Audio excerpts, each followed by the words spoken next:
News state पर आप सभी का बहुत स्वागत है। और बुलेटिन में सबसे पहले बात कांग्रेस की पहली सूची की, क्योंकि एमपी में कांग्रेस की लिस्ट की बड़ी बातें क्या है वो भी हम लगातार आपको बताएंगे। लेकिन आपको बता दें कि आज कांग्रेस ने अपनी पहली सूची मध्य प्रदेश और छत्तीसगढ़ को लेकर के जारी कर दी। और बड़ी बातें ये हैं कि 144 नामों में 47 सामान्य को टिकट मिला है, तो वहीं 39 ओबीसी चेहरों को प्रत्याशी बनाया गया है कांग्रेस की तरफ से। इसके अलावा 22 एससी और 30 एसटी को भी उम्मीदवार कांग्रेस ने बनाया है और इसमें एक मुस्लिम चेहरा भी है। साथ ही जैन समाज से भी 5 को टिकट दिया गया है। सीएम शिवराज सिंह के सामने विक्रम मस्तान प्रत्याशी होंगे और टीवी सीरियल में हनुमान की वो भूमिका निभाया करते थे। इसके अलावा राघवगढ़ चाचोड़ा से चाचा भतीजे को टिकट दिया गया है। राघवगढ़ से दिग्विजय के बेटे जयवर्धन सिंह को टिकट दे दिया गया है। वहीं चाचोड़ा से लक्ष्मण सिंह चुनाव लड़ेंगे। इसके अलावा हम और अहम बातें बताएं तो सतना से कांग्रेस ने विधायक सिद्धार्थ कुशवाहा को मैदान में उतार दिया है। सतना से इस वक्त बीजेपी ने सांसद गणेश सिंह को उतारा हुआ है, तो यहां पर मुकाबला काफी ज्यादा टफ हो जाएगा। सतना से दोनों प्रत्याशी ओबीसी के ही बड़े चेहरे होंगे। इसके अलावा बलहरा से साध्वी राम सिया भारती को टिकट दिया गया है। तो उपचुनाव में कांग्रेस ने प्रत्याशी बनाया है। आपको बता दें कि मल्हारा से साध्वी राम सिया भारती को टिकट दिया गया है और उपचुनाव में भी कांग्रेस ने अपना प्रत्याशी बनाया था। कथावाचक हैं साध्वी राम भारती और उमा भारती का गृह क्षेत्र है।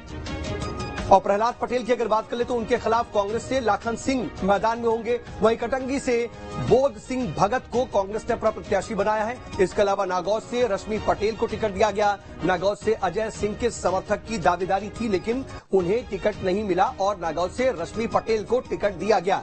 इसके अलावा नागौर से यादवेंद्र सिंह की प्रबल दावेदारी थी, वो भी कहीं ना कहीं रेस में पीछे रह गए। तो ये मुख्य बातें हैं। 144 नामों पर से पर्दा उठ गया है और उनके प्रत्याशियों के नाम अब सामने आ चुके हैं। कांग्रेस लगातार मंथन का दौर चल रहा था और फिर बताया गया कि पितृपक्ष का इंतजार हो रहा था कि पितृपक्ष में कांग्रेस लिस्ट जारी नहीं करना चाहती थी। वो चाहती थी कि पितृपक्ष खत्म हो, इसलिए नवरात्र के पहले दिन आज सुबह सुबह लिस्ट जारी कर दी।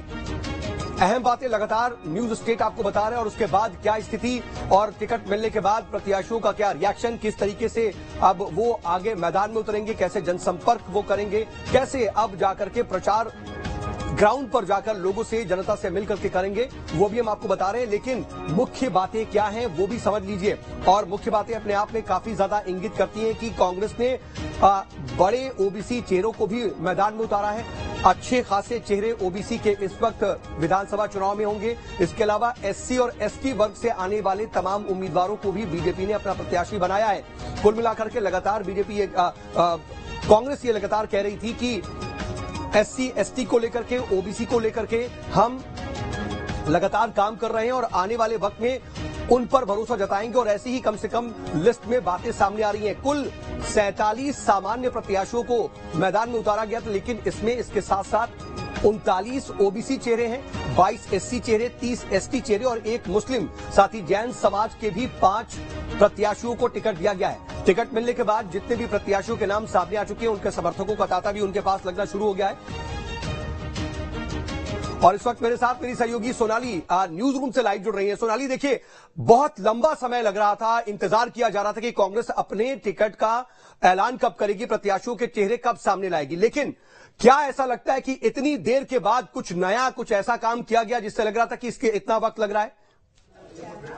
बिल्कुल, देखिए सऊद, यहाँ पर अगर हम कांग्रेस की लिस्ट की बात करें, कांग्रेस ये पहले से कहते आ रही थी कि पितृपक्ष के बाद और नवरात्र के पहले दिन कांग्रेस की पहली सूची जारी हो जाएगी और ठीक वैसा ही हुआ। आज सुबह 9 बजे ही कांग्रेस ने मध्य प्रदेश और छत्तीसगढ़ में पहली सूची जारी कर दी। अगर मैं मध्य प्रदेश की बात कर लूं तो 144 प्रत्याशियों के नामों की यहां पर घोषणा की गई है। वहीं पर छत्तीसगढ़ में 30 प्रत्याशियों के नाम घोषित किए गए। जैसा कि आपने सवाल पूछा कि क्या कुछ नया देखने को मिला, तो ऐसा नया अभी तक कुछ सरप्राइजिंग एलिमेंट देखने को नहीं मिला।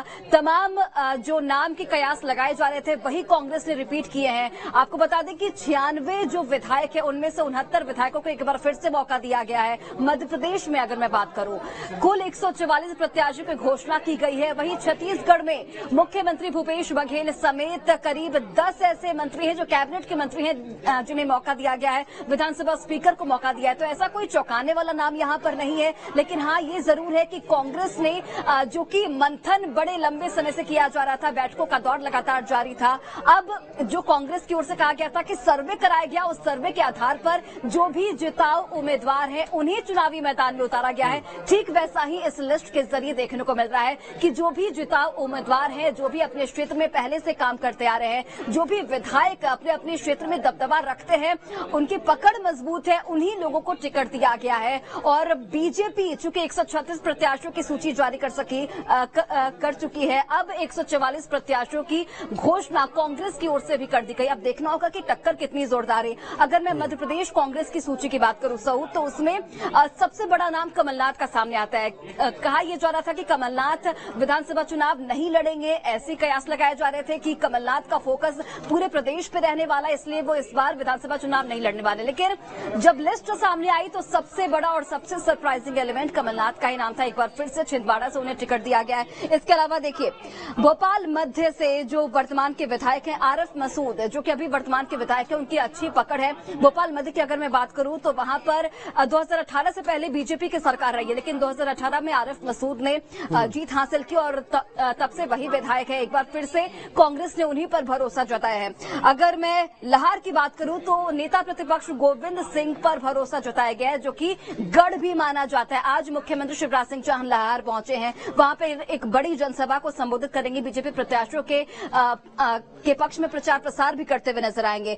वहीं अगर मैं केपी सिंह, एक महत्वपूर्ण नाम बीजेपी का, माफ कीजिएगा, कांग्रेस का एक बड़ा चेहरा, और उन्हें शिवपुरी से इस बार टिकट दिया गया है, जो कि पिछोड़ से कई बार चुनाव लड़ा है, 5 बार के पिछोड़ से विधायक रह चुके हैं, लेकिन इस बार शिवपुरी से उन्हें टिकट दिया गया है। वजह यहां पर कांग्रेस की यही है कि विजया राजे सिंधिया, जो कि शिवपुरी से वहां से विधायक थी, वो इस बार विधानसभा चुनाव नहीं लड़ रही हैं। कुछ स्वास्थ्य कारणों की वजह से उन्होंने विधानसभा चुनाव लड़ने से इनकार कर दिया, और कांग्रेस के पास ये बड़ा मौका आ गया कि वहां पर एक बड़े चेहरे को उतारा जाए, और केपी सिंह से मजबूत चेहरा उनके पास नहीं था, इसलिए शिवपुरी से इस बार टिकट दिया गया है, जो कि केपी सिंह पिछोड़ से लड़ते आ रहे थे। 5 बार के विधायक भी, वहां पर काफी दबदबा भी है उनका क्षेत्र में। इसके अलावा देखिए, नरसिंहपुर की अगर मैं बात करती हूं तो वहां पर लखन सिंह पटेल को टिकट दिया गया है, जो कि केंद्रीय मंत्री प्रहलाद पटेल वहां से बीजेपी के प्रत्याशी घोषित किए। यानी कि हर समीकरण को साधने की यहां पर कांग्रेस ने कोशिश की है, चाहे हम जातीय समीकरण की बात करें,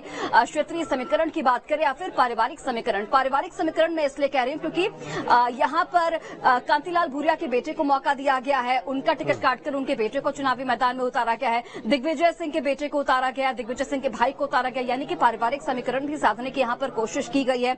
वहीं पर अगर जातिवाद समीकरण की बात कर ली जाए तो यहां पर देखिए, सामान्य वर्ग को के 47 प्रत्याशी घोषित किए गए हैं, जो पहली लिस्ट बीजेपी कांग्रेस की जारी हुई है। वहीं पर अगर मैं ओबीसी वर्ग की बात करूं, जिस पर खासा फोकस तमाम राजनीतिक दलों का इसमें देखने को मिला कि अगर ओबीसी को साथ लेते हैं तो यानी कि सत्ता की चाबी आपके पक्ष में रहेगी, और ओबीसी के 39 प्रत्याशियों के नामों की घोषणा पहली लिस्ट में की गई है, यानी कि ओबीसी जिस पर खास फोकस है। और अगर मध्य प्रदेश की बात की जाए तो वहां पर सबसे ज्यादा ओबीसी वर्ग की संख्या, और इसलिए ओबीसी पर सबका ध्यान है। 39 प्रत्याशियों की घोषणा यहां पर ओबीसी वर्ग की हम ये देख रहे हैं कि बहुत से ऐसे नाम भी हैं जिन्होंने पिछली बार कांग्रेस का साथ छोड़ दिया था, बगावत भी की थी, उसके खिलाफ जाकर के चुनाव लड़ा था, उनको भी इस बार मौका दिया गया है। इसके अलावा दूसरी पार्टियों से भी आए लोगों को मौका दिया गया है। कांग्रेस ऐसा लग रहा था कि बहुत चिंतन मनन करने के बाद कुछ बहुत बड़ा बदलाव करेगी, बहुत ज्यादा बड़े बदलाव इस वक्त उनकी लिस्ट में नजर नहीं आ रहा है। बिल्कुल सही कहा सऊद आपने कि बहुत ज्यादा बदलाव लिस्ट में देखने को नहीं मिल रहा है, क्योंकि लंबा मंथन चला। कांग्रेस की ओर से बार बार ये कहा जा रहा था कि सर्वे कराया जा रहा है, सर्वे के आधार पर जो भी उम्मीदवार टिकाऊ होंगे, जो भी उम्मीदवार जिताऊ होंगे, उन्हें ही मौका दिया जाएगा। और इस लिस्ट से ये साफ भी हो चुका है कि जो सिटिंग एमएलएज हैं, जो पूर्व मंत्री हैं, उन्हें मौका दिया गया है एक बार फिर से। यानी कि जो चौथे लिस्ट में हमें देखने को मिला था, बीजेपी की लिस्ट याद कीजिए सऊद, बीजेपी की लिस्ट में जो चौथी लिस्ट बीजेपी की आई थी उसमें साफ तौर पर ये देखने को मिलता, 24 मंत्रियों को बीजेपी ने मौका दिया था, और उसमें बीजेपी की लिस्ट से साफ जाहिर हो रहा था कि बीजेपी कोई भी रिस्क नहीं लेना चाहती। हालांकि पहली और दूसरी लिस्ट की बात करें तो वहां पर बीजेपी ने सबको चौंकाया था, लेकिन चौथी लिस्ट में बीजेपी सेफ खेलते हुए नजर आई थी। नहीं, लेकिन सोनाली देखिए, बात ये भी है कि आप बीजेपी की लिस्ट में साफ दिख रहा था ABCD का फॉर्मूला, क्योंकि जब पहली और दूसरी सूची जारी हुई, जो अनसेफ सीट्स थी वहां पर फोकस किया, लेकिन जहां सेफ सीट थी वहां पर कोई बदलाव न करते हुए बीजेपी ने अपने ट्राइड एंड टेस्टेड चेहरों को ही वहां पर मौका दिया था। लेकिन अब कांग्रेस में भी हम यही देख रहे हैं। लेकिन कुल मिलाकर के यह भी दिख रहा है कि बागियों को, जो पिछली बार बागी हो गए थे, नाराज थे, पार्टी के विरुद्ध जाकर के चुनाव भी लड़े, उनको भी टिकट दे दिया गया और दूसरे दलों से भी आए हुए लोगों को टिकट दिया गया है। भीतरघात की भी बातें कई बार कही जाती हैं ऐसी स्थिति में। बिल्कुल सऊद, यहाँ पर हमने देखने को मिल रहा है हमें कि जो भी बागी हुए थे उन्हें भी टिकट दिया गया है। जो भी दूसरे, जैसे सपा से एक बड़ा नाम है, वो भी आए थे, उन्हें भी इस बार टिकट दिया गया है। यानी कि इस बार कांग्रेस की कोशिश यही है कि जिनका भी क्षेत्र में दबदबा है, चाहे वो भले ही पहले बागी हो गए हों, लेकिन अब चूंकि कांग्रेस में उनकी वापसी हो गई है तो एक बार फिर से उन्हें टिकट दिया जाए, एक बार फिर से उन्हें मौका दिया जाए और एक प्रबल दावेदार बीजेपी के समक्ष खड़ा किया जाए। और यही कांग्रेस की स्ट्रैटेजी भी रही है। एक जिताऊ उम्मीदवार कांग्रेस ने यहां पर उतारने की कोशिश की है और कमोबेश यही छत्तीसगढ़ में भी देखने को मिल रहा है और मध्य प्रदेश में भी देखने को मिला है। छत्तीसगढ़ की बात की जाए सऊद, तो वहां पर जो कैबिनेट के मंत्री हैं उन्हें मौका दिया गया है। मुख्यमंत्री भूपेश बघेल हमेशा से पाटन से चुनाव लड़ते आ रहे हैं, उनके सामने उनके भतीजे विजय बघेल होंगे। इसके अलावा अगर हम अंबिकापुर सीट की बात करें तो वहां पर डिप्टी सीएम टी.एस. सिंहदेव, इसके साथ ही ताम्रध्वज साहू चुनाव लड़ने वाले हैं, दीपक बैज चुनाव लड़ने वाले हैं। यानी कि बड़े ही महत्वपूर्ण चेहरे और जो पहले से अपनी क्षेत्र में काफी दबदबा रखते हैं उन्हें चुनावी मैदान में उतारा गया। राजनांदगांव सीट से चूंकि रमन सिंह हैं, वहां से हालांकि एक सरप्राइजिंग एलिमेंट को उतारा गया है, लेकिन उसके बावजूद भी टक्कर कितनी जोरदार होगी वो भी देखने वाली बात है। ये भी हम देख रहे हैं, अगर हम मध्य प्रदेश और छत्तीसगढ़ दोनों की लिस्ट देखें सोनाली, तो ये नजर आ रहा है कि ओबीसी पर खास फोकस किया गया है कांग्रेस की तरफ से। SC ST उम्मीदवारों पर भी खास ज्यादा फोकस करके उन्हें मैदान में उतार करके उन पर भरोसा जताया गया है। बहुत शुक्रिया सोनाली तमाम जानकारी के लिए। मैं आगे भी आपसे अपडेट के लिए जुड़ूंगा, लेकिन फिलहाल के लिए आपका बहुत बहुत शुक्रिया। तो कुल मिलाकर के कांग्रेस की 144 उम्मीदवारों की लिस्ट